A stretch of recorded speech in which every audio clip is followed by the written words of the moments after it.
وعلى آله وصحبه أجمعين. اللهم صل على حبيبنا محمد وعلى آله وصحبه أجمعين. بسم الله الرحمن الرحيم. السلام عليكم ورحمة الله وبركاته. بسم الله، الحمد لله، والصلاة والسلام على حبيب الله سيدنا محمد بن عبد الله وعلى آله وصحبه ومن والاه. سبحانك لا علم لنا إلا ما علمتنا إنك أنت العليم الحكيم ولا حول ولا قوة إلا بالله العلي العظيم. اللهم رب اشرح لنا صدورنا ويسر لنا أمورنا واحلل عقدة من ألسنتنا يفقه أقوالنا. اللهم فكهنا في الدين وعلمنا التأويل برحمتك يا رب العالمين والحمد لله رب العالمين. Alhamdulillah, alhamdulillah, segala puji-pujian dan kesyukuran hanya layak untuk Allah Subhanahu wa taala. Selawat dan salam untuk junjungan mulia kekasih Allah, kekasih kita baginda Rasul sallallahu alaihi wasallam. Insya-Allah dalam tempoh bermula daripada jam 10.48 ini kita nak teruskan bacaan daripada sabdaan Nabi sallallahu alaihi wasallam, hadis-hadis yang telah dikumpulkan oleh Imam Abu Isa Muhammad bin Isa bin Saurah At-Tirmizi rahimahullahu ta'ala dalam kitab beliau Jami' ataupun dikenali sebagai Sunan At-Tirmizi, namun nama penuhnya adalah, sambung apa nama penuh dia? Kitab Al-Jami' Al-Mukhtasar Minas Sunani an Rasulillah sallallahu alaihi wasallam wa ma'rifah as-sahih wal ma'lul wa ma alaihi amal. Maka itu nama panjang, kitab Jami' dan Sunan Tirmizi. Kita dah tiba masih lagi pada tajuk berpuasa, bab yang ke-64. Kata Imam Tirmizi, babu majaa, bab pada hadis yang telah datang berkenaan fi karahiyati saumil mar'ah, makruhnya untuk seorang wanita itu berpuasa, illa kecuali biizni zaujiha, dengan izin suami dia. Bila suami wanita itu ada, maka pada waktu itu makruh untuk dia berpuasa, kena minta izin. Tetapi kalaulah pada waktu itu suaminya tidak ada, maka tidak mengapa. Kita lihat kepada Sahara pada baris yang pertama. Wa zawjuha syahid, nanti kita akan baca hadis tersebut. Ay mukim, maka kalaulah suami ada di rumah dan pada waktu itu tidak bermusafir ke mana-mana, maka pada waktu itu tidak boleh berpuasa. Wa illa, tetapi kalaulah suami tak ada kat rumah, suami bermusafir, suami dekat tempat lain, jaza laha saum, maka boleh untuk berpuasa. Tak perlu minta izin. Contohnya isteri dekat Shah Alam, suami dekat Johor contoh, maka pada waktu itu boleh untuk berpuasa, tak perlu minta izin. Wa hadha fi saumin nafal wal wajib al muwassa', dan ini adalah berkenaan tentang hukum apabila wanita tu nak berpuasa sunat ataupun berpuasa wajib, namun pada waktu itu waktunya masih banyak, contohnya nak qada. Tapi kalaulah nak puasa Ramadan, tak payah minta izin, sebab pada waktu itu waktunya telah ditetapkan. Jumpakah baris yang pertama, Sahara? Jom kita lihat hadisnya. Wa bihi ilahi qala hadatsana Qutaibah wa Nasr bin Ali qala hadatsana Sufyan bin Uyainah an Abi Zinad an al-A'raj an Abi Hurairah radhiyallahu ta'ala anhu an Nabi sallallahu alaihi wasallam. Sabda Nabi sallallahu alaihi wasallam, minta sahabat-sahabat untuk bila dengar nama Nabi, sabdaan Nabi, untuk sentiasa memperbanyakkan selawat. Sabda Nabi, la tasumu, janganlah berpuasa, al-mar'atu, seorang wanita, wa zawjuha, dalam keadaan suaminya, syahidun, ada. Syahidun ada, maksudnya bukan musafir. Suami dia syahid, Sahara tadi kita dah dariskan ay mukim.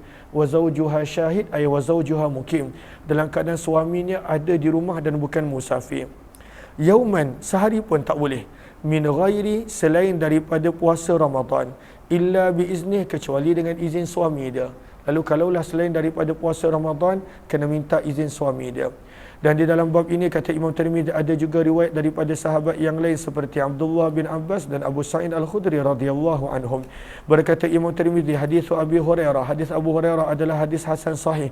Wa qad ruwiya, dan sungguh telah diriwayatkan hadis ini daripada Abu Zinad, daripada Musa bin Abi Uthman, daripada ayahnya, daripada Abu Hurairah, daripada Nabi sallallahu alaihi wasallam. Bab yang ke-65. Pada bab yang ke-65 kata Imam Tirmizi, babu majaa, bab pada hadis yang telah datang berkenaan takhiri, melewatkan, qada'i, penggantian, qada' Ramadan, puasa Ramadan. Maka adakah boleh melewatkan pada waktu itu qada' puasa ganti Ramadan? Maka dalam hadis ini kita nampak para ummahatul mukminin mereka puasa kebanyakannya pada waktu Sya'ban.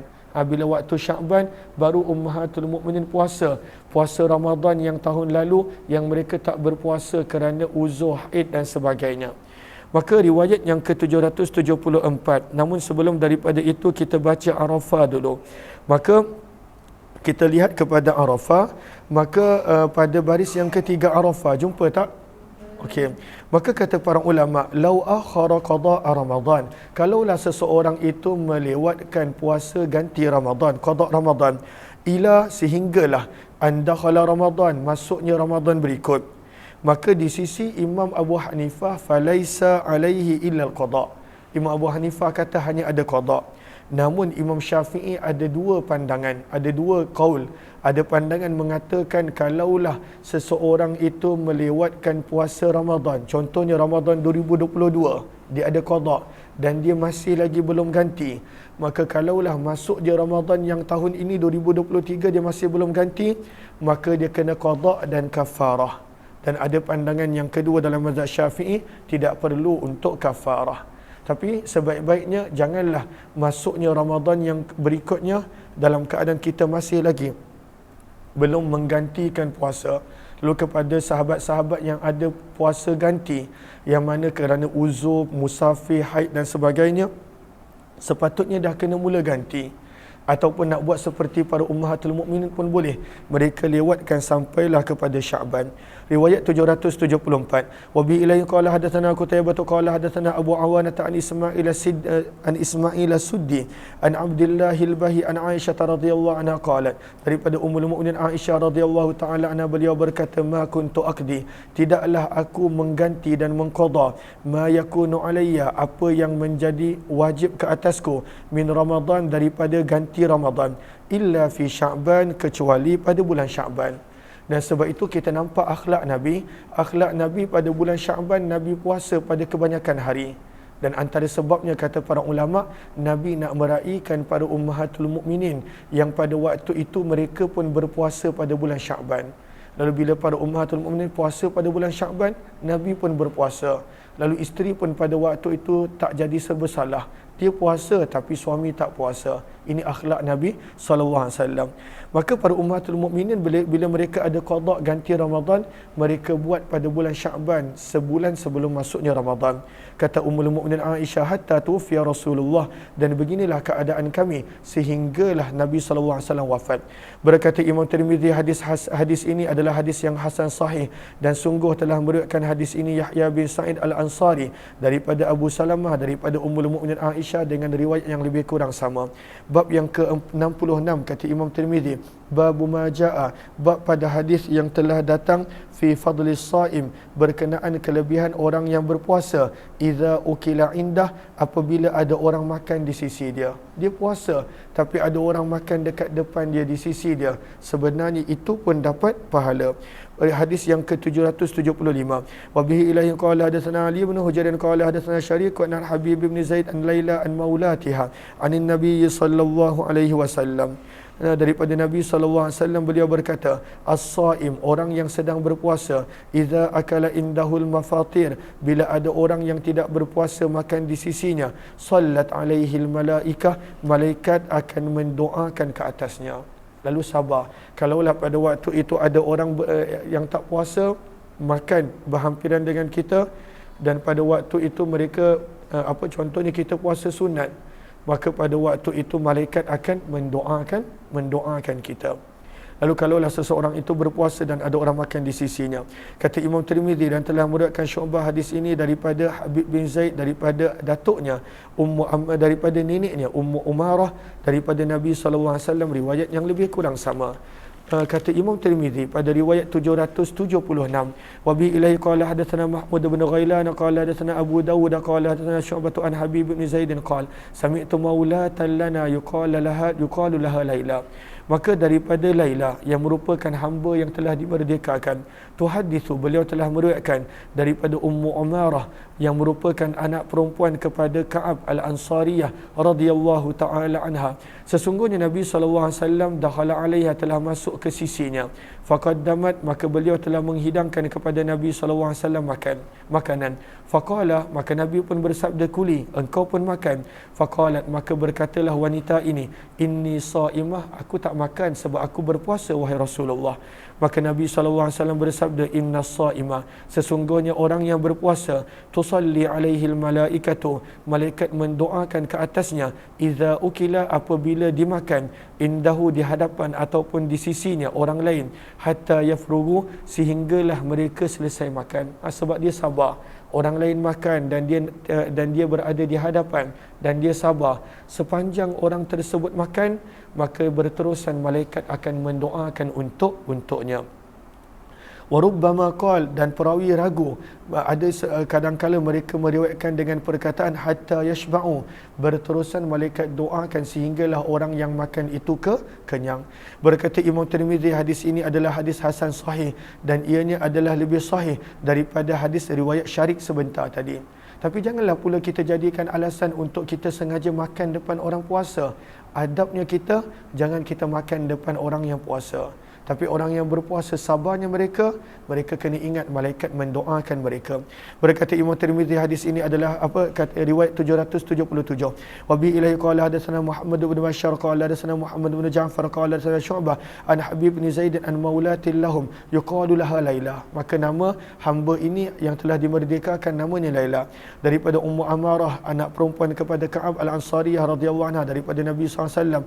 Nahwahu, riwayat yang lebih kurang sama, cuma dalam riwayat yang ini tidak disebutkan perkataan hatta yafrugu aw yashba'u, malaikat berterusan mendoakan sehinggalah selesai makan ataupun kenyang. Berkata Imam Tirmizi, Ummu Umarah, beliau adalah nenek kepada Habib bin Zaid Al-Ansari radhiyallahu taala anhum. Bab yang ke-67, kata Imam Tirmizi, jelas ke jelas? Bab yang ke-67, bab maja'a, bab pada hadis yang telah datang berkenaan qada'il haid, wanita yang haid perlu untuk menggantikan asyam puasa, duna salah, namun tidak perlu menggantikan solat.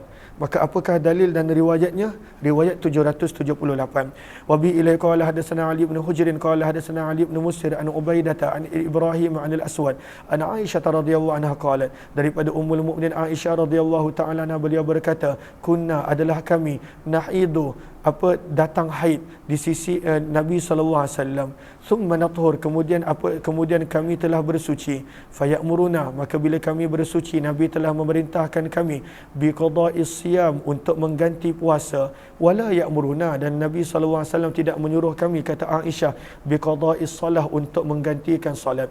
Berkata Imam Tirmizi, hadis ini adalah hadis yang hasan dan sungguh telah diriwayatkan daripada Muadzah, daripada Ummul Mukminin Aisyah, riwayat yang lebih kurang sama. Wal amal, dan beramal pada hadis ini di sisi ahli ilmu, la na'lamu, kata Imam Tirmizi, kami tidak mengetahui ada di antara mereka sebarang percanggahan fi, bahawa annal haid, sesungguhnya wanita yang haid dia hanya perlu menggantikan puasa dan tidak perlu mengqadakan solat. Berkata Imam Tirmizi, dan Ubaidillah beliau adalah Ubaidah, dan Ubaidah nama penuh beliau adalah Ubaidah bin Mu'attib Ad-Dabbi Al-Kufi, dan dikenali juga dengan kunyah Abu Abdul Karim. Bab yang ke-68, saya minta izin untuk minum jap. Kalau ada yang sedang puasa, saya minum ni dapat pahala, insya-Allah. Malaikat doakan.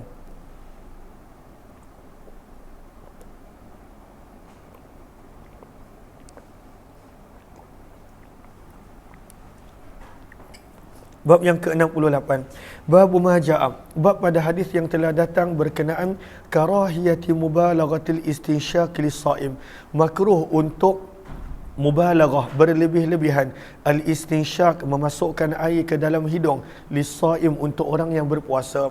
Maka orang yang berpuasa dia kena berhati-hati ketika mana memasukkan air ke dalam hidung sewaktu dia berwuduk, ketika mana melakukan wuduk, ataupun ketika mana pada waktu itu mandi, maka boleh nak masukkan air, tetapi jangan berlebih-lebihan, boleh membatalkan puasa. riwayat yang ke-779. Wa bi ilai qala hadatsana Abdul Wahhab al-Warraq wa Abu Ammar qala hadatsana Yahya bin Sulaiman qala hadatsani Ismail bin Katsir qala sami'tu Asim bin Laqit bin Sabirah an abihi, daripada ayahnya Laqit bin Sabirah radhiyallahu taala anhu, bahawa beliau berkata, aku telah bertanya, ya Rasulullah, wahai utusan Allah, akhbirni anil wudu, maklumkanlah aku berkenaan tentang wudu, adab-adabnya dan apa yang sunnah daripada wudu. Gariskan yang bawah tu. Qala, maka sabda Nabi SAW, asbiril wudu, berwuduklah dengan sesempurna dan sebaik mungkin. Isbarul wudu maksudnya dengan sesempurna dan sebaik mungkin. Wa khallil, dan lakukanlah khilal bainal asabi, di antara jari jemari. Khallil maksudnya memasukkan jari pada satu sama lain supaya air sampai. Wabaligh, dan bersungguh-sungguhlah fil istinsya', ketika mana nak memasukkan air ke dalam hidung. Illa, sabda Nabi, kecuali antakuna, bahawa adalah kamu saiman, dalam keadaan berpuasa, maka berhati-hati jangan berlebih-lebihan memasukkan air ke dalam hidung. Berkata Imam Tirmizi, hadis ini adalah hadis hasan sahih dan sungguh mengatakan makruh ahli ilmu as-su'ud, pada waktu itu memasukkan ubat ke dalam hidung untuk orang yang berpuasa. As-su'ud maksudnya adalah memasukkan ubat melalui hidung. Wara'au, dan mereka berpandangan apabila memasukkan ubat ke dalam hidung melalui hidung yuftiruh, membatalkan puasa. Dan di dalam hadis ini ma yuqawwi qawlahum, adanya dalil yang menguatkan pandangan mereka. Bab yang ke-69 kata Imam Tirmizi, babu majaa, bab pada hadis yang telah datang berkenaan fiman, orang yang nazala, menjadi tetamu, biqaumin, di untuk sekelompok manusia, fala yasumu, maka janganlah beliau berpuasa kecuali dengan izin tuan rumah. Kalaulah jadi tetamu, maka kalaulah nak puasa sunat, minta izin daripada tuan rumah. Sebab kadang-kadang tuan rumah pada waktu itu nak jamu makan, nak sediakan makan, dan pada waktu itu kita pula berpuasa. Maka minta izin apabila kita menjadi tetamu untuk sesuatu kaum, sesuatu kelompok, sesuatu tuan rumah. Pada waktu itu minta izin daripada mereka untuk berpuasa sunat.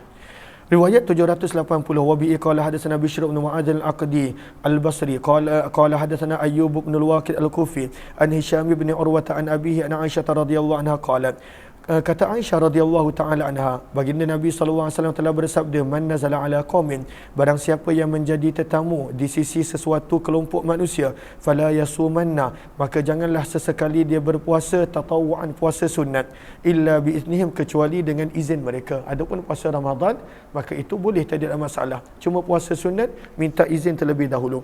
Berkata Imam Tirmizi, hadis ini adalah hadis yang mungkar. Kami tidak mengetahui seorang pun daripada perawi yang thiqah telah meriwayatkan hadis ini. Hadis ini diriwayatkan daripada Hisham bin Urwah, dan sungguh telah diriwayatkan daripada Musa bin Daud, daripada Abu Bakar Al-Madini, daripada Hisham bin Urwah, daripada ayahnya, daripada Aisyah, daripada Nabi SAW, riwayat yang lebih kurang sama. Wa hadha hadithun da'if, dan hadis ini adalah hadis yang lemah juga. Riwayat sanad yang kedua ini pun sanad yang lemah. Abu Bakar, perawi yang bernama Abu Bakar, kata Imam Tirmizi, dhaifun inda ahli hadis, para ulama hadis menghukumkan beliau sebagai dhaif, sebagai lemah. Dan Abu Bakar Al-Madini yang meriwayatkan daripada Jabir bin Abdullah, namanya adalah Fadl bin Mubashir, dan beliau lebih thiqah berbanding dengan ini, wa aqdam, dan pada waktu itu lebih awal berbanding dengan Abu Bakar, Allahumma salli ala sayyidina Muhammad, Abu Bakar yang ini. Maka Abu Bakar ada dua, satu Abu Bakar Al-Madini, perawi daripada Jabir bin Abdullah, itu lain. Ini Abu Bakar Al-Madini yang lain, yang ini adalah dhaif, lemah. Maka kata Imam Tirmizi pada bab yang ke-70, babu majaa, bab pada hadis yang telah datang berkenaan al-i'tikaf, berkenaan tentang i'tikaf. Maka i'tikaf yang kita bicarakan di sini adalah i'tikaf yang mana Nabi SAW buat pada 10 malam terakhir Ramadan. Bila 10 malam terakhir Ramadan, maka Nabi SAW tidak keluar daripada masjid kecuali untuk hajat dan benar-benar keperluan. Nabi akan tidur dalam masjid, berbuka puasa dalam masjid, Nabi akan ibadah dalam masjid pada 10 hari terakhir Ramadan, dan tak keluar langsung ke mana-mana kecuali untuk ke bilik air dan benar-benar ada keperluan sahaja, dan tak balik ke rumah pun. Di negara kita Malaysia ini adalah benda yang asing. tak banyak tempat pada waktu itu ada orang iktikaf sepanjang 10 hari terakhir. Tetapi pengalaman saya pernah menjadi imam tarawih waktu bujang dulu, waktu muda dulu. Sama ada di Afrika Selatan ataupun di Zimbabwe, Zambia ataupun di Australia Perth ataupun di New Zealand ataupun pada beberapa tempat. Kebanyakannya orang-orang yang bermazhab Hanafi, mereka pada waktu itu ada membuka peluang kalaulah ada beberapa orang yang nak iktikaf sepanjang 10 hari dalam masjid, maka mereka akan binakan pada waktu itu ada tempat di penjuru masjid ataupun di belakang masjid yang pada waktu itu ada langsir dan pada waktu itu ada tilam dan sebagainya. Maka adalah 10 orang, 15 orang yang akan iktikaf dan langsung pada waktu itu mereka ambil cuti dan mereka beribadah sepanjang 10 hari daripada pengakhiran Ramadan seperti mana sunnah Nabi SAW. Adapun yang kita ni iktikaf ketika mana masuk masjid, maka itu iktikaf yang mana bagus, tetapi yang dimaksudkan di sini adalah iktikaf Nabi SAW pada 10 hari terakhir Ramadan. Dan waktu Nabi wafat, Ramadan yang terakhir, Nabi beriktikaf macam tu selama 20 hari. Di negara kita tak ada kebiasaan untuk iktikaf seperti itu. Dan kalaulah ada orang nak iktikaf seperti itu pun, kadang-kala masjid tak membenarkan kerana ianya adalah perkara yang tidak biasa di negara kita. Lihat kepada Arafah, pada baris yang pertama Arafah. Maka kata para ulama, al-i'tikafu ala thalathati aqsam. I'tikaf itu boleh dikategorikan ada 3 jenis.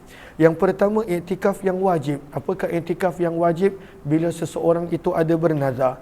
Contohnya dia bernazar, kalaulah aku sihat, maka aku bernazar untuk i'tikaf duduk di masjid selama 5 jam. Contoh, maka dia kena tunaikan. Maka itu adalah i'tikaf yang wajib. Iktikaf yang kedua baris bawah dia, sunnatun muakkadah, sunat yang sangat-sangat ditekankan, dan ianya pada waktu itu adalah apa yang dilakukan ketika mana 10 malam terakhir daripada Ramadan. Nampak tak? Wa hadza i'tikaf al-ashrah al-akhirah min Ramadan. Jumpa tak? Gariskan. Maka contoh iktikaf yang sunat muakkadah adalah iktikaf yang menjadi sunnah yang Nabi tak pernah tinggalkan kecuali sekali je, iaitu iktikaf pada 10 malam terakhir daripada Ramadan. Dan di negara kita benda ini tak biasa dan banyak orang pada waktu itu tidak tahu. Saya minta masa 5 minit, saya ada panggilan penting sekejap.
Allahumma salli ala habibina Muhammad wa ala alihi washabihi ajmain. Minta maaf sangat-sangat.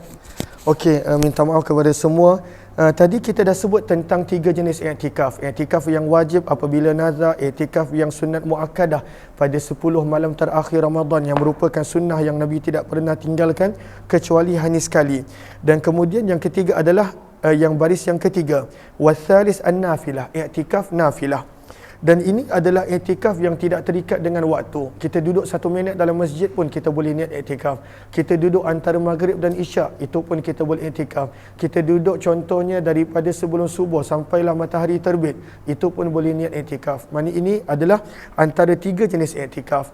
Yang kita nak bincangkan dalam bab ini adalah yang kedua tadi, iaitu i'tikafnya Nabi SAW pada 10 malam terakhir daripada Ramadan. Maka riwayat yang ke-781, jelas ke jelas? Wabi ilahi qala hadatsana Mahmud bin Ghailan qala hadatsana Abdul Razzaq qala hadatsana Ma'mar an Az-Zuhri an Sa'id bin Al-Musayyab an Abi Hurairah radhiyallahu taala anhu, daripada Abu Hurairah radhiyallahu taala anhu, dan juga Urwah daripada Aisyah radhiyallahu taala anha. Sesungguhnya Nabi sallallahu alaihi wasallam kana ya'takifu, adalah Nabi sallallahu alaihi wasallam beriktikaf al-ashr al-awakhir, pada 10 malam yang terakhir min Ramadan, daripada bulan Ramadan, hatta qabadahullah, dan inilah amalan Nabi sehingga Nabi sallallahu alaihi wasallam wafat. Nabi beriktikaf pada 10 malam terakhir daripada Ramadan. Kata Imam Tirmizi, dan di dalam bab ini ada juga riwayat daripada Ubay bin Ka'ab, Abu Laila, Abu Sa'id Al-Khudri, Anas bin Malik, Abdullah bin Umar radhiyallahu anhum. Maka banyak lagi riwayat-riwayat yang lain berkenaan tentang i'tikaf daripada sahabat-sahabat yang kita telah bacakan nama mereka sebentar tadi. Berkata Imam Tirmizi, hadis Abu Hurairah dan Aisyah radhiyallahu anhuma adalah hadis hasan sahih. Riwayat 786. Wa bi ilaihi qala hadatsana Hannadun qala hadatsana Abu Muawiyah an Yahya bin Sa'id an Amrah an Aisyah radhiyallahu ta'ala anha qalat kana Rasulullah sallallahu alaihi wasallam idza arada an ya'takifa, adalah apabila Nabi sallallahu alaihi wasallam ingin untuk beriktikaf dalam kurungan pada 10 malam terakhir Ramadan, maka apa yang baginda buat? Sallal fajra, maka baginda akan menunaikan solat fardu subuh, thumma dakhala, kemudian baginda akan masuk mu'takafih, pada tempat i'tikaf baginda. Maka dalam riwayat disebutkan tempat i'tikaf baginda pada waktu itu adalah maksudnya dibuat daripada hasir, daripada Allahumma salli ala sayyidina Muhammad, daripada daun dan juga daripada tikar. Para sahabat buatkan untuk Nabi sallallahu alaihi wasallam bersebelahan dengan bilik Aisyah, satu tempat untuk Nabi sallallahu alaihi wasallam beriktikaf. Dan Nabi sallallahu alaihi wasallam punya cara iktikaf, kata para ulama, Nabi waktu malam Nabi beribadah, waktu malam sepanjang Ramadan Nabi beribadah, dan selepas daripada subuh Nabi sallallahu alaihi wasallam baru masuk ke tempat i'tikaf, mu'takaf maksudnya tempat Nabi rehat, yang pada waktu itu ditutup daripada pandangan manusia, yang diperbuat daripada hasir dalam riwayat yang lain. Maka bila kita baca hadis macam ni, bila Nabi nak beriktikaf, maka Nabi solat subuh, kemudian Nabi akan masuk ke tempat iktikaf baginda. Kalaulah kita baca hadis ini sahaja, kita akan salah faham. Oh, maksudnya kalaulah nak iktikaf pada bulan Ramadan, sunnahnya bermula daripada selepas subuh. Sebenarnya tidak. Sunnah Nabi SAW sebenarnya, Nabi akan bermula iktikaf daripada maghrib. Maghrib malam sebelumnya. Maghrib malam sebelumnya. Sebab kalender Islam bermula daripada maghrib ke subuh. Kalender Islam, hari dalam Islam daripada maghrib. Maka bila berakhirnya hari yang ke-20 Ramadan, dan bila masuk je maghrib malam yang ke-21 Ramadan, Nabi akan masuk tempat iktikaf. Dan bila Nabi SAW duduk dalam masjid, Nabi ibadah sepanjang malam. Cuma selepas subuh, Nabi akan masuk ke mu'takaf, ke tempat untuk Nabi berehat. Maka kadang-kala ada orang salah faham, oh sunnah untuk masuk tempat iktikaf bila baca hadis Tirmizi selepas subuh. Sebenarnya tidak, dia daripada malam sebelumnya, dan itu yang ada dalam riwayat yang lain. Sebab itu baca kepada Arafah. Baris yang ketiga daripada bawah, jumpa tak? Okey, apakah al-mu'takaf yang kita baca dalam hadis tadi? Kata para ulama, al-mu'takaf adalah al-muttakhadh, sesuatu yang diperbuat, minal hasir, daripada hasir, daripada daun-daun, daripada tikar, daun kurma dan sebagainya. dan pada waktu itu dibuat untuk Nabi SAW berehat. Kalau zaman kita, kalau kita pergi ke England ataupun Amerika dan sebagainya, tempat di mana banyak orang bermazhab Hanafi, mereka letakkan langsir, adalah langsir kecil, boleh muat satu tilam untuk orang tersebut rehat. Maka langsir itu tertutup. Itu dipanggil mu'takaf, tempat untuk orang beriktikaf rehat. Wa amma dukhuluhu, gariskan semua tu. Adapun waktu Nabi SAW masuk ke masjid, seperti yang ada pada banyak riwayat yang lain, fakana qubaila ghurubi syamsil 20, maka Nabi akan masuk ke masjid dan tak keluar adalah beberapa ketika sebelum terbenamnya matahari 20 Ramadan. Kerana bila terbenam je matahari, dah jadi 21 Ramadan, 10 malam terakhir Ramadan. Wal mu'takif dan orang yang beriktikaf, lau arada, kalaulah dia berkehendak, itmamal ashril awakhir, untuk beriktikaf 10 malam terakhir Ramadan, maka hendaklah dia masuk pada waktu itu, pada waktu tersebut. Ketika mana terbenam je matahari, maka dia dah berada dalam masjid. Kalaulah tidak, maka tidak sempurna pada waktu itu 10 malam terakhir iktikafnya di masjid. Okey. Lalu sebab itu bila kita baca Nabi solat subuh baru masuk ke tempat muktakaf, ya, maksudnya lepas subuh baru Nabi rehat. Sebab malam Nabi ibadah sepanjang malam. Dan kemudian sebelum daripada itu Nabi duduk dalam masjid. Jelas ke jelas? Okey. Berkata Imam Tirmizi, dan sungguh telah diriwayatkan hadis ini daripada Yahya bin Sa'id, daripada Amrah, daripada Nabi SAW secara mursal, dan telah meriwayatkannya juga Imam Malik dan lebih daripada seorang daripada Yahya bin Sa'id secara mursal. Wa rawahul Auza'i, dan Auza'i juga telah meriwayatkan Sufyan Ats-Tsauri daripada Yahya bin Sa'id, daripada Amrah, daripada Aisyah. Maka banyak dia punya sokongan-sokongan hadis. Dan beramal pada hadis ini di sisi sebahagian ahli ilmu, mereka berkata, idza arada ar-rajul, apabila ada orang yang berkehendak untuk beriktikaf, maka hendaklah dia solat subuh kemudian baru masuk ke tempat iktikafnya. Lalu ada orang salah faham, maka mereka melihat kepada zahir hadis, maka keluarlah hukum seperti ini. Dan inilah pandangan Imam Ahmad bin Hanbal, Ishaq bin Ibrahim.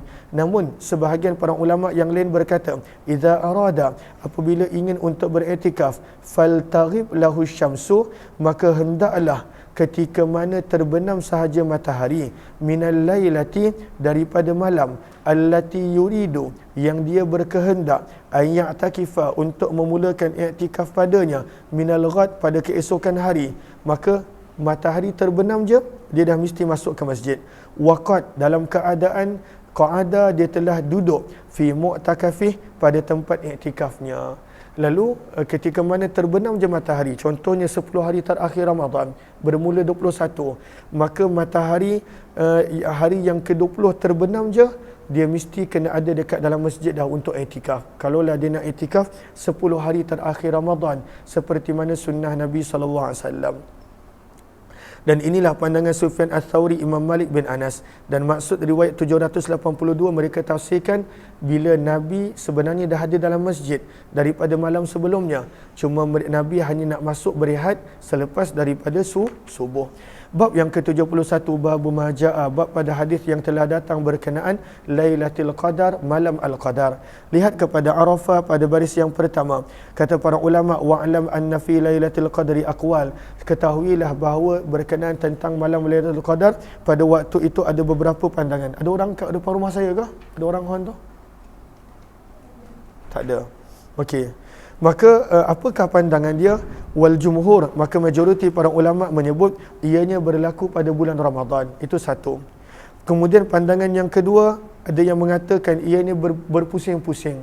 Dia bukan tetap pada Ramadan. Ada pada Ramadan, ada bukan pada Ramadan. Wakilah muta'ayyanah, ada yang mengatakan ianya pada malam yang sama, tak berubah-ubah.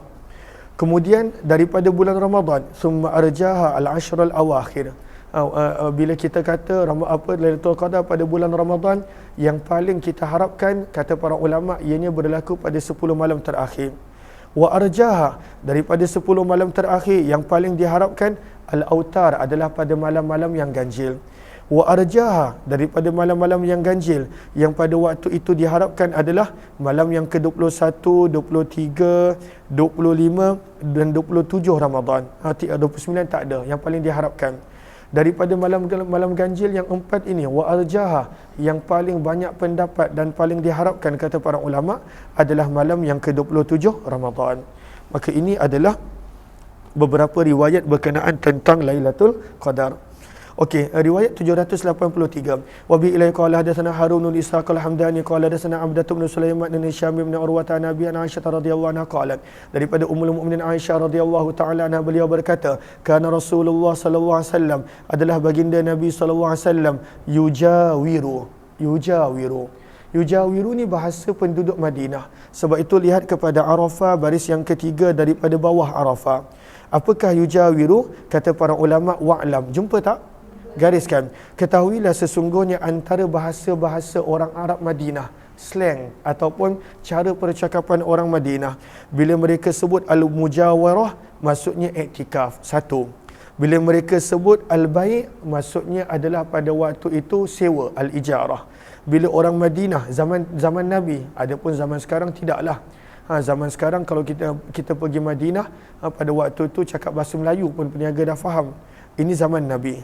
Dan kalaulah pada waktu itu apa disebut al-muamalah, maksudnya adalah perjanjian al-musaqah di dalam tanaman. Bila sebut al-mukhabarah, maksudnya adalah al-muzara'ah. Ini adalah bahasa-bahasa penduduk Madinah. Maka sebab itu kata Aisyah, adalah Nabi SAW yujawiru, ay ya'takifu, baginda beriktikaf pada 10 malam terakhir daripada Ramadan. Wa yaqulu, dan baginda bersabda, taharrau, ay utlubu, gariskan bawah tu, utlubu, taharrau, carilah kamu malam Al-Qadar pada 10 malam terakhir daripada Ramadan. Kata Imam Tirmizi, dan di dalam bab ini ada juga riwayat daripada Umar bin Khattab, Ubay bin Ka'ab, Jabir bin Samurah, Jabir bin Abdullah, Abdullah bin Umar, Falatan bin Asim, Anas bin Malik, Abu Sa'id Al-Khudri, Abdullah bin Unais, Abu Bakrah, Nufai' bin Harith, Abdullah bin Abbas, Bilal bin Rabah, Ubadah bin Samit radhiyallahu anhum. Banyak riwayat-riwayat yang telah datang berkenaan tentang Lailatul Qadar. Ahlan-ahlan kepada sahabat, jika ada yang mana ingin dapatkan terjemahan hadis yang kita baca, boleh ambil daripada Telegram Kuliah Ummah Aziz. Dah ni ke? Dah letakkan hadis-hadis ke dalam Telegram? Ada nombor semua kan? Maka kita sekarang berada pada hadis 783. Kalau ada yang inginkan terjemahan hadis, boleh ambil daripada Telegram Kuliah Ummah Aziz. Berkata Imam Tirmizi, hadis Aisyah adalah hadis hasan sahih. Wa qauluha, dan ungkapan Aisyah yujawiru, ta'ni, beliau maksudkan adalah ya'takifu, iaitu beriktikaf. Wa aktsaru riwayat, dan kebanyakan riwayat daripada Nabi sallallahu alaihi wasallam, sesungguhnya baginda bersabda, iltamisuha, carilah kamu Lailatul Qadar fil ashril awakhir, pada 10 malam terakhir, fi kulli witrin, pada setiap malam yang ganjil. Maka kebanyakan riwayat Nabi suruh mencari Lailatul Qadar pada malam-malam ganjil daripada 10 malam terakhir Ramadan. Dan diriwayatkan daripada Nabi SAW berkenaan tentang Lailatul Qadar, annaha, bahawa ianya adalah pada malam 21 Ramadan, malam 23 Ramadan, malam 25 Ramadan, dan malam 27 dan malam 29 Ramadan. Wa akhiru lailatin min Ramadan, bahkan ada riwayat menyebut malam terakhir Ramadan. Berkatalah Imam Syafi'i, ka'anna hadza indi, seolah-olah bagi pandanganku, kata Imam Syafi'i, dan hanya Allah yang lebih mengetahui, sesungguhnya Nabi SAW menjawab pertanyaan yang ditanya kepada baginda dengan jawapan yang berbeza. Yuqalu lahu, maka dikatakan, naltamisuha fi lailati kadza, maka ada orang bertanya kepada Nabi, adakah kami perlu mencarinya pada malam sekian-sekian? Maka Nabi SAW pun menjawab berdasarkan pertanyaan tersebut. Fayaqulu, maka Nabi akan menjawab, iltamisuha fi lailati kadza, carilah Lailatul Qadar pada malam sekian-sekian. Berkata Imam Syafi'i, dan riwayat yang paling kuat di sisiku, Lailatul Qadar berlaku pada malam 21 Ramadan. Maka sebab itu Imam Syafi'i pada waktu itu menggalakkan untuk memperbanyakkan ibadah pada 21 Ramadan. Berkata Imam Tirmizi, dan sungguh telah diriwayatkan daripada Ubay bin Ka'ab, sesungguhnya beliau bersumpah bahawa Lailatul Qadar adalah pada malam 27 Ramadan. Beliau sanggup bersumpah. Wa yaqul, dan beliau berkata, akhbarana, telah mengkhabarkan kepada kami Nabi SAW bi'alamatiha, dengan tanda-tanda malam Lailatul Qadar. Fa'adadna, maka bila kami kira, wa hafizna, dan kami telah menghafalnya. Lalu apakah tandanya? Nanti baris akhir muka surat ni datang.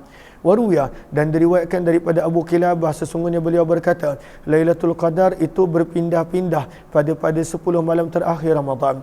Akhbarana, telah mengkhabarkan kepada kami perkara tersebut bin Humaid.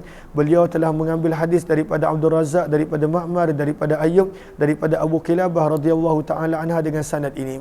Lihat kepada Arafah pada baris yang terakhir. Wahya anna min alamati lailatul qadar, baris akhir sekali. Jumpa tak? Maka ada juga contohnya yang telah diriwayatkan oleh Sayyid pada awal baris tersebut, Sayyid Nu'man Ad-Din Al-Alusi dalam kitabnya Mawa'izatul Arabiyah. Beliau telah membawakan satu riwayat, namun riwayat tersebut adalah dhaif, bahawa antara alamat Lailatul Qadar adalah air yang pada waktu itu air yang masin. Kalau malam Lailatul Qadar ianya menjadi manis.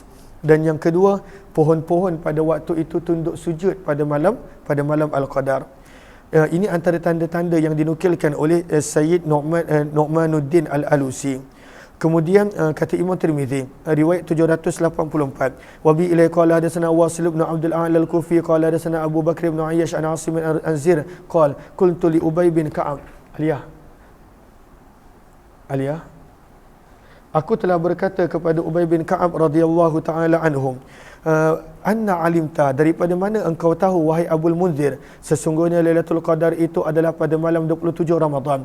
Qala, maka berkata Ubay bin Ka'ab, bala, bahkan akhbarana, telah mengkhabarkan kepada kami Rasulullah sallallahu alaihi wasallam, annaha, bahawa sesungguhnya ia adalah lailatun, pada malam, sabihatuha, yang mana pada waktu paginya, tatlu'u syamsu, akan terbit matahari, laisa laha syu'a, dalam keadaan tidak ada cahaya. Pada waktu itu lemah cahayanya. Maka betul kata Ubay bin Ka'ab, mungkin pada zaman dia, pada malam tersebut, ianya berlaku pada malam 27 Ramadan. Sebab itu pada muka surat 431 kata Ubay bin Ka'ab, fa'adadna, maka kami telah kira dan kami telah ingat, wallahi, demi Allah, laqad alima ibn Mas'ud, sesungguhnya Abdullah bin Mas'ud, beliau mengetahui, annaha fi Ramadan, bahawa Lailatul Qadar itu adalah pada bulan Ramadan, wa annaha, dan sesungguhnya Lailatul Qadar itu adalah malam 27 Ramadan, walakin, akan tetapi, kariha, Abdullah bin Mas'ud tidak suka, an yukhbirakum, untuk mengkhabarkan kepada kamu, fatattakilu, supaya kamu tidak menjadi malas. Fatattakilu ai fala tajtahidu fil layalil akhir, lalu supaya kamu tidak menjadi malas, lalu kamu hanya beribadah pada 27 Ramadan sahaja. Maka sebab itu kata Ubay bin Ka'ab, Abdullah bin Mas'ud tak nak beritahu. Kata Imam Tirmizi, hadis ini adalah hadis hasan sahih, riwayat yang ke-785. Wa bi ilai qala hadatsana Humaid bin Mas'ad qala hadatsana Yazid bin Zurai qala hadatsana Uyainah bin Abdul Rahman qala hadatsani Abi qala dzukirat Lailatul Qadri inda Abi Bakrah, ada disebutkan tentang malam Al-Qadar di sisi sahabat Nabi Abu Bakrah, ataupun nama penuh beliau Nufai' bin Harith radhiyallahu anhum. Faqala, maka beliau berkata, ma ana bimultamisiha li syai'in, aku tidaklah mencari Lailatul Qadar pada mana-mana malam setelah aku mendengar daripada Nabi sallallahu alaihi wasallam, illa, bahawa ianya berlaku pada 10 malam terakhir. Maka kata Abu Bakrah, sesungguhnya aku telah mendengar Nabi SAW bersabda, iltamisuha, carilah malam Al-Qadar, fi tis'in yabqaina, au sab'in yabqaina, au khamsin yabqaina, au thalathi awakhir lailah. Maksudnya pada waktu itu adalah 9 malam yang berbaki, iaitu 21 Ramadan, ataupun 23 Ramadan, ataupun pada waktu itu 25 Ramadan, ataupun 3 malam terakhir, iaitu 27 Ramadan. Berkata, wa kana Abu Bakrah, maka adalah Abu Bakrah yusalli, akan solat pada 20 malam pertama daripada Ramadan, seperti solat beliau biasa pada sepanjang tahun. Maka dia tak ada apa-apa penambahan. Tetapi apabila masuk je 10 malam terakhir Ramadan, ijtihada, maka Abu Bakrah radhiyallahu anhu akan bersungguh-sungguh dalam ibadahnya. Berkata Imam Tirmizi, hadis ini adalah hadis hasan sahih. Maka kita pun bila masuk di 10 malam terakhir, perlu menambahkan usaha, melipatkan kali ganda pada waktu itu usaha untuk memperbanyakkan ibadah. Bab yang ke-72, kata Imam Tirmizi, babum minhu, tajuk yang masih lagi berkenaan tentang Lailatul Qadar, riwayat 786. Wa bi ilai qala hadatsana Mahmud bin Ghailan qala hadatsana Waqi'un qala hadatsana, sekejap Nana.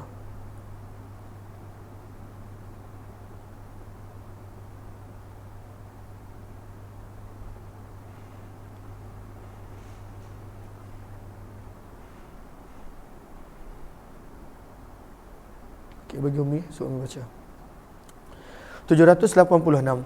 Wabi ilai qala hadatsana Mahmud bin Ghailan qala hadatsana Waqi'un qala hadatsana Sufyan an Abi Ishaq an Hubairah bin Maryam an Ali radhiyallahu taala anhum, daripada Sayyidina Ali radhiyallahu taala anhu, sesungguhnya baginda Nabi sallallahu alaihi wasallam kana adalah yuqidhu, baginda akan mengejutkan ahlahu, ahli keluarga baginda, fil ashril awakhir, pada 10 malam terakhir min Ramadan, daripada Ramadan. Maka bukan sekadar Nabi je pada waktu itu memperbanyakkan ibadah, Nabi akan kejut pada ummahatul mukminin dan keluarga baginda pada 10 malam terakhir Ramadan untuk menghidupkan 10 malam terakhir Ramadan. Kita pun kena buat sunnah yang Nabi SAW tersebut. Pada waktu itu bersungguh-sungguh pada 10 malam terakhir Ramadan. Berkata Imam Tirmizi, hadis ini adalah hadis hasan sahih. Nanti kita cuti berapa hari bulan kamu semua? 27 ke? 27 Ramadan? Tak pasti lagi. Lalu sama juga, nanti 10 malam terakhir Ramadan, kita kena buat kelas sepanjang malam. Hidupkan malam 10 malam terakhir Ramadan. Nanti lepas siang, pada waktu itu baru rehat. Kena amalkan sunnah Nabi. Riwayat 787. Wa bi ilai qala hadatsana Qutaibah qala hadatsana Abdul Wahid bin Ziyad an al-Hasan ibn Ubaidillah an Ibrahim an al-Aswad an Aisyah radhiyallahu anha, daripada Ummul Mukminin Aisyah radhiyallahu taala anha, beliau berkata, adalah Nabi sallallahu alaihi wasallam yajtahidu, bersungguh-sungguh untuk beribadah pada fil ashril awakhir, 10 malam terakhir Ramadan, ma la yajtahidu, tidak seperti Nabi SAW lakukan pada malam-malam selainnya. Ini 10 malam terakhir Ramadan. Berkata Imam Tirmizi, hadis ini adalah hadis yang gharib hasan sahih. Bab yang ke-73, Babu Majaa, bab pada hadis yang telah datang berkenaan berpuasa fi syita, pada musim sejuk. Maka Nabi pernah bersabda bahawa berpuasa pada musim sejuk adalah letih tak dapat, tapi pahala dapat. Riwayat 788. Wabi ilai qala hadatsana Muhammad bin Bashar qala hadatsana Yahya bin Sa'id qala hadatsana Sufyan an Abi Ishaq an Numair bin Arib an Amir bin Mas'ud radhiyallahu anhu, daripada Amir bin Mas'ud radhiyallahu taala anhu, daripada Nabi sallallahu alaihi wasallam, beliau baginda bersabda, al-ghanimatu, harta rampasan perang, al-baridatu, yang dapat tanpa perang. Al-ghanimah, harta rampasan perang. Al-baridah, yang dapat tanpa perang. Nah, sebab itu lihat kepada qawata pada baris yang kedua. Qawata baris yang kedua. Jumpa tak? Wal ghanimatul baridah hiya allati tahsulu bila harbin syadidin wala musyaqqah. Dipanggil al-ghanimatul baridah adalah harta rampasan perang yang dapat tanpa ada kesukaran. Tak ada perang, tak ada kesukaran. Sebab itu lihat kepada Sahara baris yang pertama, maksud al-ghanimatul baridah adalah pada waktu itu harta yang datang pada waktu itu tanpa sebarang usaha. Min ghairi an yustala dunaha binaril harb wa yubashiru harral qital. Dia tak datang pada waktu itu tanpa usaha. Lalu apakah maksud harta rampasan perang yang dapat tanpa perang? Lihat pada hujung baris pertama Sahara, wal makna. Kata para ulama, maksud daripada sabdaan Nabi ini adalah an-nasaima, orang yang berpuasa, yahuzu, boleh mendapat al-ajra, pahala yang banyak, min ghairi an yamassaha harral atash, tanpa dia perlu pada waktu itu mengalami dahaga. Sebab musim sejuk. Musim sejuk pada waktu itu tak panas dan kemudian siang pun pendek. Maka pada waktu itu Nabi sebut al-ghanimatul baridah. Pada waktu itu Nabi bersabda harta rampasan perang yang dapat tanpa perlu berperang. Apakah dia? As-sawmu fisyita, berpuasa pada musim sejuk. Kalaulah dapat berpuasa pada musim sejuk, maka pada waktu itu masa pun pendek, panas pun tak ada dan dapat pahala. Cumanya negara kita tak ada musim sejuk. Maka mungkin nanti apabila musim sejuk, kalaulah Allah bagi kita rezeki lebih, kita bolehlah berpuasa dekat negara-negara yang ada musim sejuk ketika mana Ramadan. Berkata Imam Tirmizi, hadis ini adalah hadis yang mursal. Perawi yang bernama Amir bin Mas'ud lam yudrikin Nabi, tidak pernah berjumpa dengan Nabi, dan beliau adalah ayah kepada Ibrahim bin Amir Al-Qurashi yang telah meriwayatkan daripadanya anak murid beliau yang bernama Syu'bah dan Ats-Tsawri. Bab yang ke-74, Babu Majaa, bab pada hadis yang telah datang berkenaan firman Allah, wa 'alal ladzina yutiqunah, Ayat wa 'alal ladzina yutiquna ini secara zahirnya memberi terjemahan wa 'alal ladzina, dan ke atas orang-orang yang yutiqunahu mampu untuk berpuasa. Fidyatun, kalaulah dia tak nak berpuasa, dia boleh bagi fidyah. Fidyatun au ta'amu miskin, ataupun boleh bagi makan orang miskin. Maka ini ayat dia, secara zahir terjemahan dia. Lalu ada ayat dalam Al-Quran pada suratul Baqarah, kalau firman Allah, dan ke atas orang yang tidak orang yang wa'alladzina yutiqunahu, orang yang mampu untuk berpuasa. Kalaulah dia tak nak berpuasa, maka dia boleh bagi fidyah dan bagi makan orang miskin. Maka timbul persoalan, adakah ayat tersebut mansukh ataupun apakah penjelasan untuk ayat tersebut? Maka lihat kepada Arafah. Maka baris yang kedua daripada bawah Arafah, jumpa ke tidak? Maka kata para ulama, al-masyhuru, yang masyhur, kata para ulama, sesungguh ayat ini berkenaan tentang puasa Ramadan pada awal Islam, untuk puasa Ramadan. Sebab pada waktu itu para sahabat belum lagi biasa berpuasa sebulan. Maka pada permulaan Islam, kata para ulama, ianya hukum begitu. Siapa yang mampu nak berpuasa Ramadan, kalaulah tak mampu, maka perlu bayar fidyah sahaja dan tak perlu puasa. Ini pada awal Islam. Sekarang dah tak ada. Sebab itu kata para ulama, summa nusikhat, dan kemudian pada waktu itu ianya telah dimansuhkan. Dan nanti kita akan baca hadis dan juga ayat Al-Quran yang telah memansuhkannya. Wa qala ba'dul mufassirin, pandangan yang kedua kata sebahagian para ulama tafsir, innal ayata muhkamah, ayat ini belum lagi mansuh. Dan maksud daripada ayat ini bukanlah seperti yang kita nampak pada zahir dia. Maksud daripada ayat wa 'alal ladzina yutiqunahu adalah wa 'alal ladzina la yutiqunah. Dia ada lam alif mahzuf, dan ke atas orang-orang yang tidak mampu berpuasa, maka dia bayar fidyah dan memberi makan. Jelas ke jelas? Maka ada mengatakan mansuh ayat ini, ada yang mengatakan ianya masih diamalkan, cuma bukan daripada zahir. Dia ada perkataan lam alif yang mahzuf, dan itu banyak kalau kita lihat dalam konteks Al-Quran. Pada waktu itu ada yang mana pada waktu itu ianya adalah mahzuf, perkataan-perkataan yang tertentu. Riwayat 789. Wa bi ilaihi qala hadatsana Qutaibah qala hadatsana Bakr bin Mudhar an Amr bin al-Harith an Bukair an Yazid maula Salamah bin Aqwa an Salamah bin al-Aqwa radhiyallahu taala anhu qala, kata Salamah bin Aqwa, lamma nazalat, apabila telah turunnya ayat wa 'alal ladzina yutiqunahu fidyatun ta'amu miskin, dan ke atas orang-orang yang yutiqunahu mampu untuk berpuasa, dalam kurungan kalaulah dia tidak mahu berpuasa, maka dia boleh membayar fidyah, memberi makan seorang miskin. Maka kata Salamah bin Aqwa, kana, adalah pada awal Islam, man arada minna, barang siapa di antara kami yang ingin, an yuftira, untuk pada waktu itu tak berpuasa, wa yaftadi, tak isah, wa yaftadi, dan kalaulah dia tak nak berpuasa, maka dia boleh berbuka dan pada waktu itu bayar fidyah. Ini awal Islam, ketika mana turunnya hukum berpuasa Ramadan pada kali pertama. Kerana di sebulan terus, maka pada waktu itu Allah bagi pilihan, kalaulah tak nak puasa walaupun mampu, maka bayar fidyah. Hatta sehinggalah, kata Salamah bin Aqwa, telah turunnya ayat yang selepasnya, fanasakhatha, maka ayat tersebut telah memansuhkannya. Apakah ayatnya? Iaitu lihat sahara baris yang pertama, iaitu ayat faman syahida minkumus syahra, maka barang siapa di antara kamu yang menjumpai, yang hadir dengan bulan Ramadan, falyasumhu, maka hendaklah dia berpuasa. Maka ayat ini memansuhkan ayat yang kita baca tadi. Fanasakhatha, maka ayat tersebut telah memansuhkannya. Dan ada mengatakan tak mansuh, tetapi ada mahzuf lam alif. Berkata Imam Tirmizi, hadis ini adalah hadis hasan sahih gharib. Dan Yazid bin Abi Ubaid, beliau adalah maula, hamba yang telah dimerdekakan oleh Salamah bin Aqwa radhiyallahu anhu. 75. Dulu, sahabat-sahabat dulu, mereka ada hamba yang belajar hadis daripada mereka. Sahabat-sahabat dulu.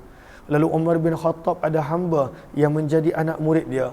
Begitu Abdullah bin Umar punya hamba yang paling terkenal, Imam Nafi', belajar hadis daripada dia, qiraat, fiqh, semua daripada Abdullah bin Umar.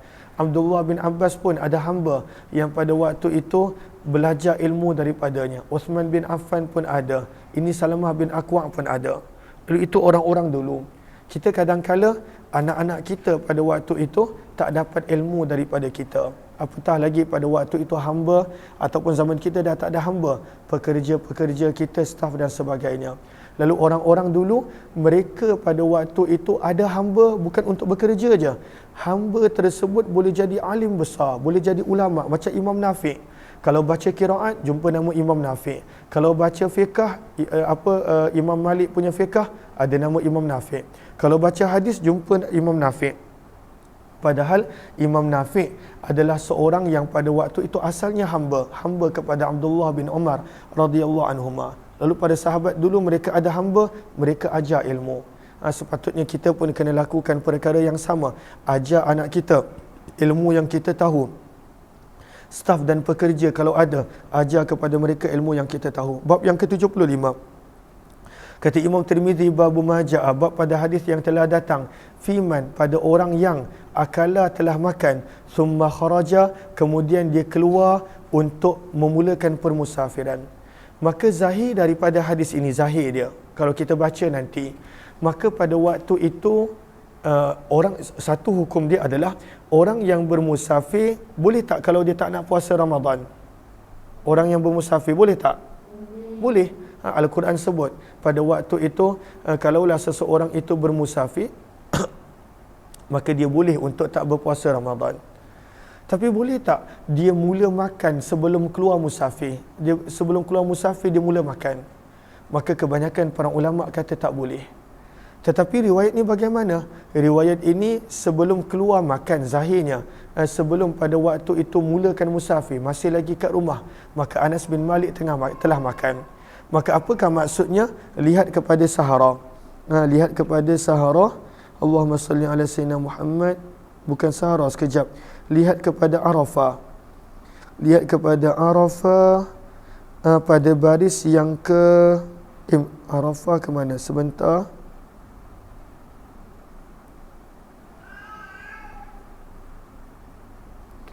Mana tadi? Saya dah ada tanda dah.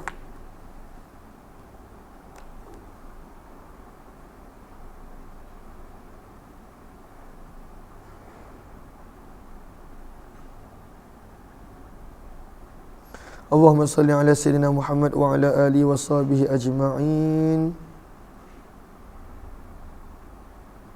Okey, ini dia. Baris Arafah, baris yang kedua, 4, 5. Baris yang kedua, 4, 5. Baris yang keempat daripada bawah. Wal jawabu anhu. Jawapan untuk zahir hadis yang kita bakal baca kejap lagi. Yang mana perbuatan Anas bin Malik dia makan sebelum mulakan permusafiran. Maka kata para ulama, jawapan untuk hadis ini sebenarnya adalah Anas bin Malik radhiyallahu anhu pada waktu itu dia bukan bergerak keluar bermusafir daripada rumahnya, bukan. Tetapi zaman tersebut orang-orang Arab mereka ada tempat yang dipanggil sebagai Tabriz.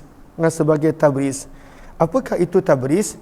Maka ianya adalah an yakhrujan nasu kharijal baldah qabla safari li'idadi hawaiji safar. Adalah tempat yang pada waktu itu dah terletak daripada luar kota ataupun bandar, dan mereka akan bermalam satu malam untuk membuat persiapan rapi yang terakhir sebelum bermusafir. Maka orang Arab panggil Tabriz.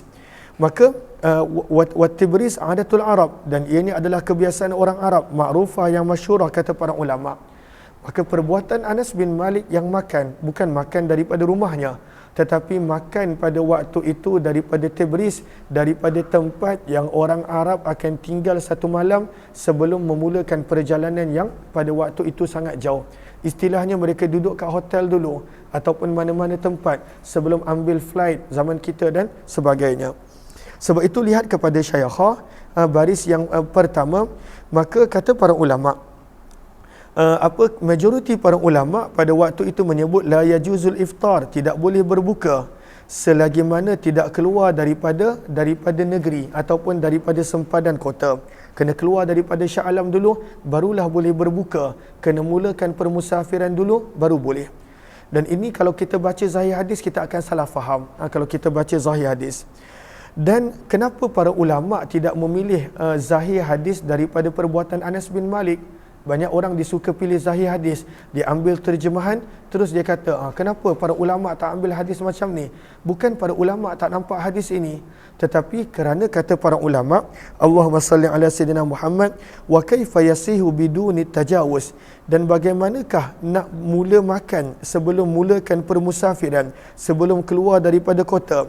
Kerana illatal qasri wal iftar, apa sebab yang menjadikan Al-Quran sebut. Apa ayat Al-Quran tersebut? Faman syahida minkum asyhara falyasum wa man kana maridan aw ala safar fa iddatun min ayyamin ukhra. Kita lihat Al-Quran sebut sebab yang boleh menjadikan seseorang itu mula boleh berbuka puasa adalah musafir. Dan kalaulah dia masa duduk dalam rumah, dia belum lagi musafir, maka pada waktu itu para ulama lihat kepada ayat Al-Quran, lihat kepada perbuatan Nabi, dan mereka lihat apakah maksud sebenar perbuatan Anas bin Malik radhiyallahu anhu. Maka jawapan tentang perbuatan Anas bin Malik telah kita beritahu. Maka kata para ulama, sebab seseorang itu boleh berbuka, ayat Al-Quran sebut adalah bermusafir. Dan pada waktu itu tak dikira bermusafir selagi mana dalam rumah, tak dikira musafir. Dan yang masih lagi dikira semula musafir. Dan dalam keadaan itu juga kita nampak apa amalun Nabi, perbuatan Nabi SAW ya dulu menunjukkan bahawa Nabi SAW tidak pernah berbuka ketika mana puasa Ramadan selagi mana Nabi tidak mulakan permusafiran. Sebagai contoh, dalam kes haji wada' Nabi SAW, Nabi SAW hanya berbuka puasa ketika mana dah sampai ke Qura'ul Ghamim, baru Nabi buka puasa. Begitu juga ketika mana dalam peristiwa pembukaan kota Mekah yang berlaku pada bulan Ramadan, Nabi hanya berbuka puasa ketika mana Nabi SAW dah berada dalam perjalanan.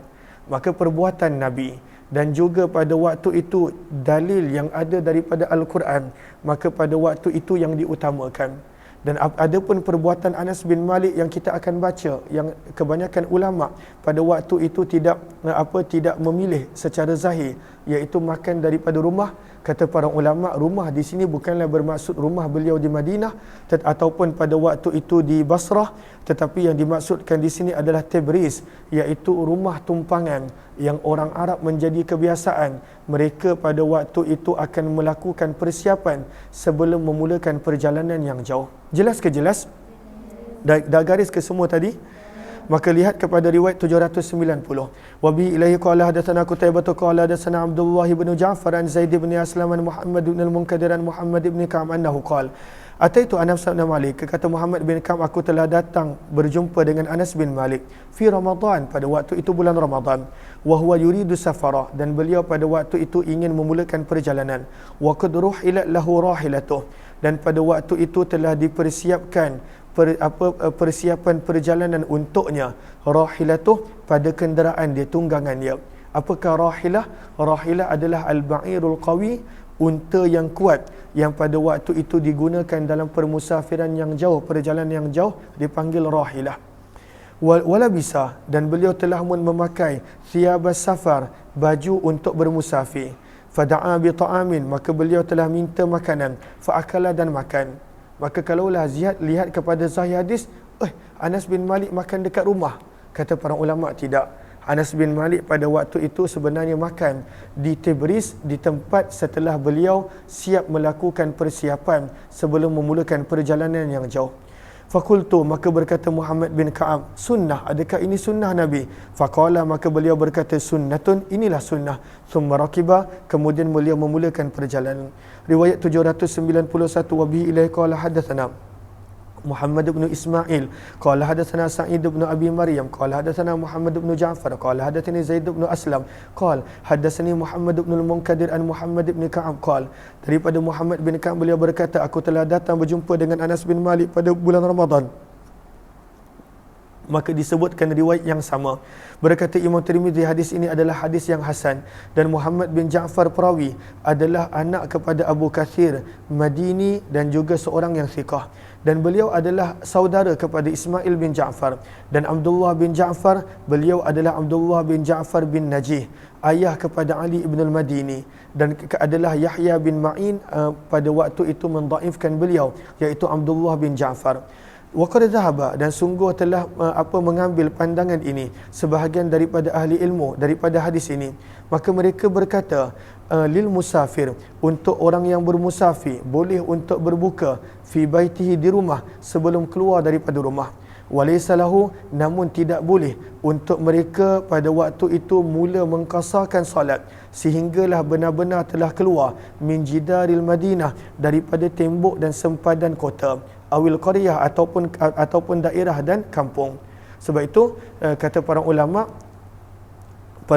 yang lembut dalam periwayatan pun, mereka kata tidak boleh untuk keluar untuk solat qasar kecuali setelah keluar daripada kawasan dan juga tembok Madinah. Dan inilah pandangan Ishaq bin Ibrahim. Ishaq bin Ibrahim adalah orang yang sama dengan Ishaq bin Rahwayh. Ishaq bin Rahwayh dan Ishaq bin Ibrahim adalah orang yang sama, ulama hadis yang terkenal. Bab yang ke-76, bab majaa, bab pada hadis yang telah datang berkenaan tuhfatis saim, hadiah orang yang berpuasa. Apakah hadiah orang yang berpuasa yang boleh pada waktu itu menghilangkan keletihan dia? Nabi SAW menyebut adalah wangi-wangian. Riwayat 792. Wa bi ila qala hadatsana Ahmad bin Mani'in qala hadatsana Abu Muawiyah an Sa'd bin Tarif an Umair bin Maimun an Al-Hasan bin Ali radhiyallahu anhu. Daripada Hasan bin Ali radhiyallahu taala anhu, beliau berkata bahawa baginda Nabi sallallahu alaihi wasallam telah bersabda, tuhfatus shaim, hadiah orang yang berpuasa. Apakah yang dimaksudkan dengan hadiah orang yang berpuasa? Lihat kepada qawata baris yang pertama, yakni annahu yudhibu anhu masyaqqah shaum wa shiddatah, iaitu kalaulah diberikan minyak wangi, maka pada waktu itu hilang keletihan orang yang berpuasa. Maka sabda Nabi, hadiah yang boleh menghilangkan keletihan orang yang berpuasa, ad-duhnu, ad-duhnu maksudnya at-tib, wangian, wal mijmar, dan pada waktu itu bukhur. Bukhur maksudnya asap daripada bukhur. Bahasa Melayu apa bukhur? Bukhur kot. Maksudnya wangian-wangian yang dibakar, gaharu yang dibakar, maka itu disebut sebagai mijmar. Sebab itu lihat kepada sahara baris yang pertama, alladhi yudha'u fihi al-jamar lil bukhur, iaitu di mana diletakkan bara untuk menyalakan sebagai bukhur, maka disebut sebagai mijmar. Berkata Imam Tirmizi, hadis ini adalah hadis yang gharib, sanadnya tidaklah begitu kuat. Laisa bidzaka, maksudnya laisa bil qawi. Kata Imam Tirmizi, kami tidak mengetahuinya kecuali daripada periwayatan Sa'ad bin Tarif, dan Sa'ad bin Tarif adalah orang yang telah didhaifkan. Wa yuqalu, dan dikatakan beliau namanya adalah Umair bin Ma'mum juga. Bab yang ke-77 berkenaan tentang bab majaa fil fitri wal adha mata yakun. Bab pada hadis berkenaan tentang yang telah datang berkenaan fil fitri, raya puasa, wal adha, dan raya haji, mata yakun, bilakah ia. Riwayat 793. Sebenarnya kita dah baca dah hadis ni, lalu kita sekadar nak baca aja. Wa bi ilai qala hadatsana Yahya bin Musa qala hadatsana Yahya bin Yaman an Ma'mar an Muhammad bin Munkadir an Aisyah radhiyallahu taala anha. Daripada Ummul Mukminin Aisyah radhiyallahu taala anha, beliau telah berkata, baginda Nabi sallallahu alaihi wasallam telah bersabda, al-fitru, al-fitru iaitu raya puasa, yauma adalah pada hari, yuftirun nas, di mana manusia merayakannya. Maksudnya apa? Jangan ragu-ragu, kalaulah pemerintah ataupun orang ramai telah mula menetapkan raya puasa, maka itulah raya. Al-fitru yauma yuftirun nas, sabda Nabi. Raya puasa adalah raya di mana manusia merayakannya. Pada waktu itu kalaulah pemerintah kata inilah raya, maka pada waktu itu jangan was-was. Kenapa raya? Adakah betul nampak anak bulan? Macam tak nampak aja. Maka jangan pada waktu itu ragu-ragu. Maka ini adalah yang pertama. Allahumma salli ala sayyidina Muhammad. Kemudian sabda baginda Nabi SAW, wal adha, dan raya haji adalah yauma yudha'in nas, pada hari di mana manusia menyembelih binatang korban. Kalaulah manusia menyembelih binatang korban kerana pemerintah suruh, maka pada waktu itu Allahumma salli ala sayyidina Muhammad, ianya adalah raya haji. Dah masuk ke hadis-hadis ni semua dalam Telegram? Belum? Dah masuk dah? Apa? Kenapa tak masukkan tadi?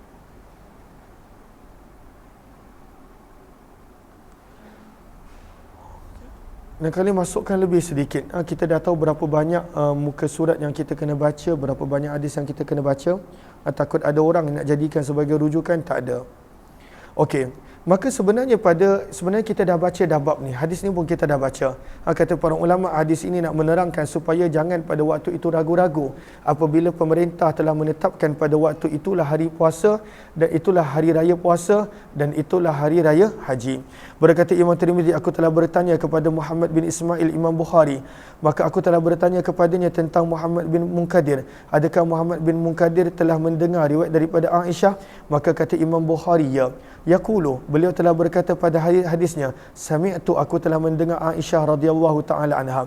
Berkata Imam Tirmizi, dan hadis ini adalah hadis hasan gharib sahih daripada sanad ini. Bab yang ke-78, bab majaa, bab pada hadis yang telah datang berkenaan al-i'tikaf idza kharaja minhu, tentang hukum i'tikaf apabila seseorang itu keluar daripada tempat i'tikaf dia, maka batal. Lalu kalaulah seseorang itu dia i'tikaf 10 hari, yang 10 malam terakhir, baru lepas 2 malam dia pun keluar dan dia tak nak iktikaf lagi, ataupun dia keluar kerana urusan yang pada waktu itu syarak tak benarkan, maka batallah iktikaf dia. Riwayat 794. Wa bihi ilai qala hadatsana Muhammad bin Bashar qala hadatsana Ibnu Abi Adi qala anba'ana Humaydun at-Tawil an Anas bin Malik radhiyallahu anhu. Daripada Anas bin Malik radhiyallahu taala anhu, beliau berkata, adalah Nabi sallallahu alaihi wasallam yang takifu beriktikaf fil ashril awakhir, pada 10 malam terakhir daripada Ramadan.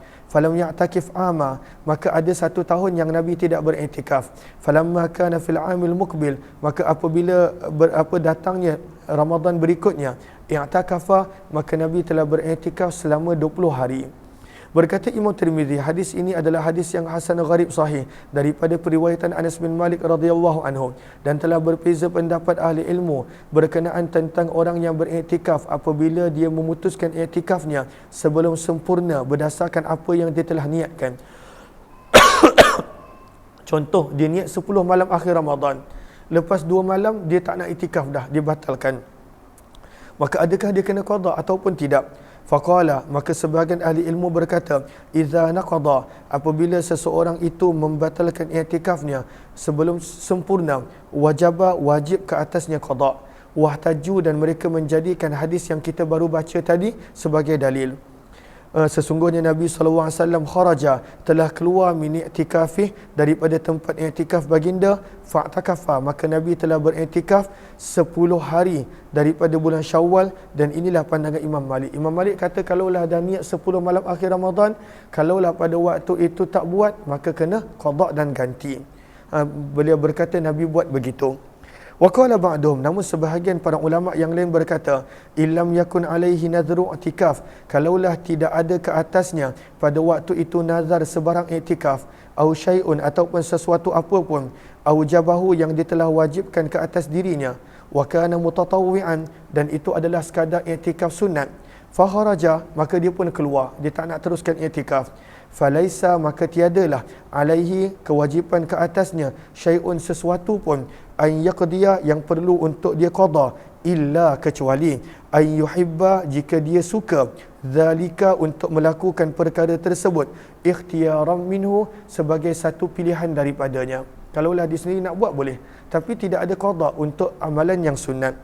Wala yajibu zalika alaih, dan tidak wajib qada i'tikaf sunat ke atasnya. Dan inilah pandangan Imam Syafi'i. Berkata Imam Syafi'i, kaidahnya berbunyi, wa kullu amalin. Ini kaidah. Kalau nak hafal kaidah ni boleh. Wa kullu amalin, dan setiap amalan, laka, yang mana amalan tersebut untuk kamu, alla tadkhula fihi, tidak wajib untuk kamu memulakannya, masuk padanya. Fa idza dakhalta, maka apabila kamu memulakannya, kamu masuk padanya, fa kharajta minhu, maka kamu keluar daripadanya ataupun membatalkannya, falaisa alayka an taqdiya, maka tidak lazim ke atas kamu untuk mengqadakannya, sebab dia daripada awal tak wajib. Maka apa kaedah dalam mazhab Syafi'i?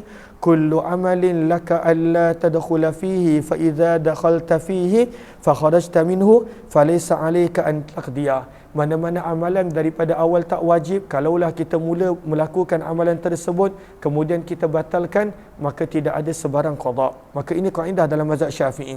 Kecuali ada 2 pengecualian, kecuali amalan haji dan juga amalan umrah. maka kena selesaikan. Kalau tak boleh selesaikan, maka kena bayar dam, dam ihsar dan sebagainya. Dan di dalam bab ini ada juga riwayat daripada Abu Hurairah radhiyallahu taala anhu. Bab yang ke-79 kata Imam Tirmizi rahimahullah, babul mu'takif yakhruju li hajatihi amla.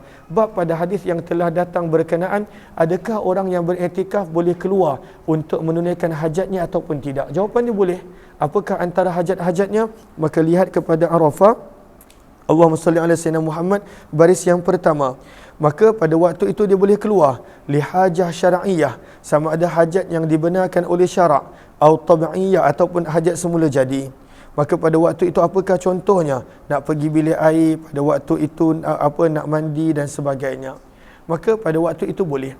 Itu perbahasan fiqh, apakah yang disebut sebagai hajat-hajat dan keperluan. Riwayat 795, wabila qala dasna Abu Mus'ab al-Madini qira'atan an Malik bin Anas an ibn Shihab an Urwata wa Amrata an Aisyah radhiyallahu anha.